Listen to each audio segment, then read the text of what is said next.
বিসমিল্লাহির রহমানির রহিম। প্রিয় দেশবাসী, ইতিমধ্যে আপনারা অনেক আবেগ চাটার দল তৈরি হয়েছে। কিরকম সেটা আমি বলতেছি। আপনাদের স্বৈরাচার হাসিনা, তিনি ক্ষমতায় 2009 সালে এসেছিলেন। 9 সালে আসার পর তিনি পিলখানা হত্যাকাণ্ড ঘটিয়েছিলেন। সেখানে বহু সেনাবাহিনী এবং বিডিআর হত্যাকাণ্ড ঘটিয়েছিলেন এবং শাপলা চত্বরে গণহত্যা চালিয়েছিলেন। এরপরে প্রায় হাজার খানেক মানুষকে গুম করেছিলেন। আয়নাঘর নামের একটি যে বদ্ধ ঘর, সেটা আবিষ্কার করেছিলেন এই স্বৈরাচার হাসিনা। এই স্বৈরাচার হাসিনা দেশের যে লুটপাট, ইতিমধ্যে আপনারা জেনেছেন যে রংপুরের যে বিদ্যুৎ কেন্দ্র, সেখান থেকে 500 কোটি ডলার, 500 কোটি টাকা না, 500 কোটি ডলার আত্মসাৎ করেছিল স্বৈরাচার হাসিনা, তার ছেলে জয় এবং তার মেয়ে পুতুল। এই যে তারা 500 কোটি ডলার, নট টাকা, এতগুলো টাকা তারা কি করছে? আত্মসাৎ করেছে। এই স্বৈরাচার হাসিনা সবশেষ আমাদের ছাত্র জনতার উপর যেভাবে গুলি করে মেরেছে এবং আমাদের ছাত্র ভাইদেরকে আজকে দেখেছি রেল স্টারে 413 জন ছাত্র তারা অন্ধ হয়ে গেছে স্থায়ীভাবে, তাদের চোখের আলো হারিয়েছে।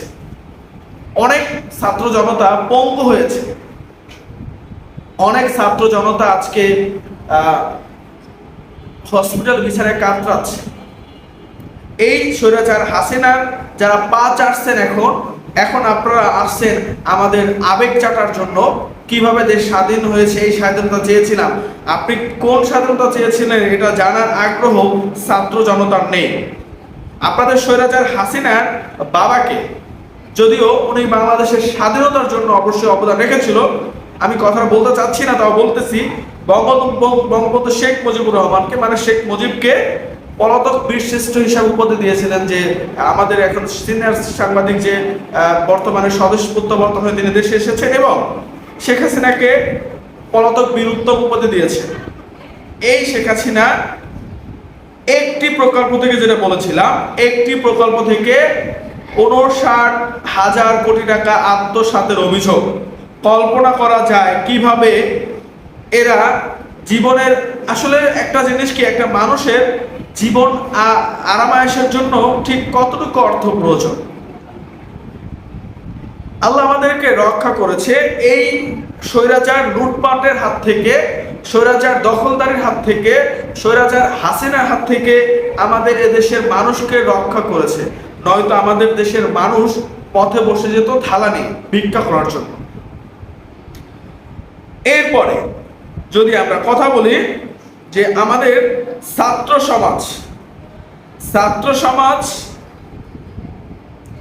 যেভাবে তাকে রুখে দিল, আমাদের এই ছাত্র সমাজকে তিনি রাজাকার বাদশা বলেছিলেন।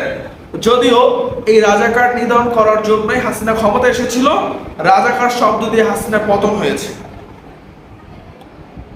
আজকে একটা বিষয় আপনাদের জানিয়ে রাখি, সেটা হচ্ছে আমাদের যে বিদ্যুৎ, সেই বিদ্যুতের বাংলাদেশে আমাদের তেমন সার্ভিস দিতে পারতেছে না। আমাদের বাংলাদেশ থেকে ভারতে যাওয়া গ্যাস লাইন বন্ধ করতে অবশ্যই হবে।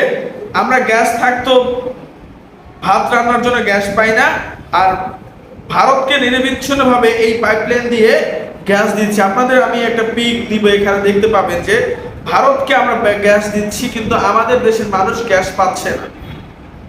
সো এই যে কুকীর্তি, এই যে তার অত্যাচার, এই যে তার দুর্নীতি, এগুলো আসলে আমাদের দেশের জনগণ আর নিতে পারে না।